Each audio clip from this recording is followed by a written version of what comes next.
খুবই দারুণ একটা প্রশ্ন। My uncle my while I cook the dinner. Okay, আচ্ছা, এর অপশনগুলো আমি একটু লিখে নিই। Would cook, cook, cook, had cook, C option cook, D option হচ্ছে ওয়াজ কুক। এই হচ্ছে আমাদের অপশন। মাই আঙ্কেল অ্যারাইভড, আমার আঙ্কেল পৌঁছিয়েছিল, while I cook the dinner, যখন আমি রান্না করতেছিলাম। এখন এই সেন্টেন্সটা কোথা থেকে আসলো, মানে এই গ্রামারটা কোথা থেকে এসেছে? এই গ্রামারটা এসেছে right form of verb. Right form of verb মানে এই ভাবটাকে ঠিক করতে হবে, যেটা ঠিক আছে কিনা। হ্যাঁ, তো আমাদের জানতে হবে যে হোয়াইলের ব্যবহার। হ্যাঁ, হোয়াইলের দুইটা ব্যবহার আছে। এখন এই গ্রামারটা যদি আপনি জানেন, তাহলে এই প্রশ্নটার অ্যান্সার কীভাবে করবেন? হ্যাঁ, হোয়াইলের দুইটা ব্যবহার আছে। ব্যবহার হচ্ছে যে আমি সংক্ষেপে লিখতেছি, একটা ব্যবহার হচ্ছে হোয়াইল। হ্যাঁ, while plus subject plus auxiliary verb. হ্যাঁ, অক্সিলারি ভার্ব প্লাস আইএনজি। ঠিক আছে, বাকি হচ্ছে পরে অবজেক্ট বা এক্সট্রা। হ্যাঁ, এই একটা নিয়ম, হোয়াইলের এই একটা নিয়ম। আর একটা নিয়ম হচ্ছে হোয়াইল, হ্যাঁ, while plus verb plus ING. ঠিক আছে, প্লাস অবজেক্ট এক্সট্রা। হ্যাঁ, এই যে দুটা নিয়ম লিখে দিলাম, আপনি যদি এই দুইটা নিয়ম না জানেন, তাহলে এই প্রশ্নের অ্যান্সার কীভাবে করবেন? হ্যাঁ, তো হচ্ছে এই হোয়াইলের দুইটা ব্যবহার আছে। আমরা এই ব্যবহারটা দেখব যে হোয়াইল মানে দুইটা অংশ থাকবে। হ্যাঁ, হোয়াইল দিয়ে যুক্ত দুইটা বাক্য থাকবে।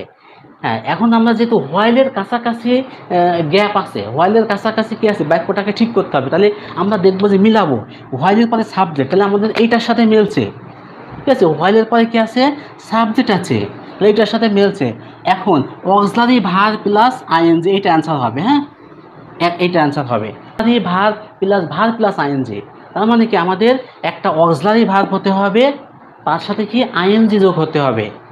ভার্ব হবে, তারপরে সেই পরে যে একটা ভার্ব বসবে, তার সাথে একটা আইএনজি যোগ হতে হবে। কি কোনো অক্সিলারি ভার্ব এবং তারপরে আইএনজি যদি যোগ হয়, সেটা হয় একটা কন্টিনিউয়াস টেন্স।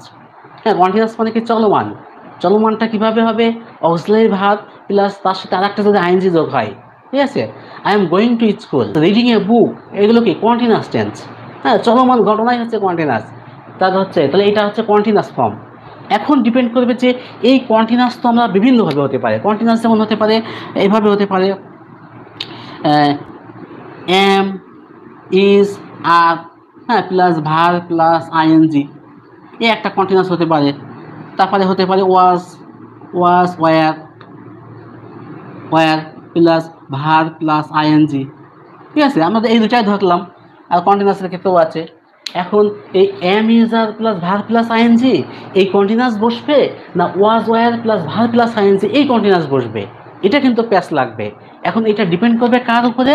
আমরা দেখবো যে হোয়াইলের আগের অংশ, ঠিক আছে, এই পার্টটা, এটা একটা পার্ট, এটা একটা পার্ট, এই পার্টটা কোন টেন্সে আছে?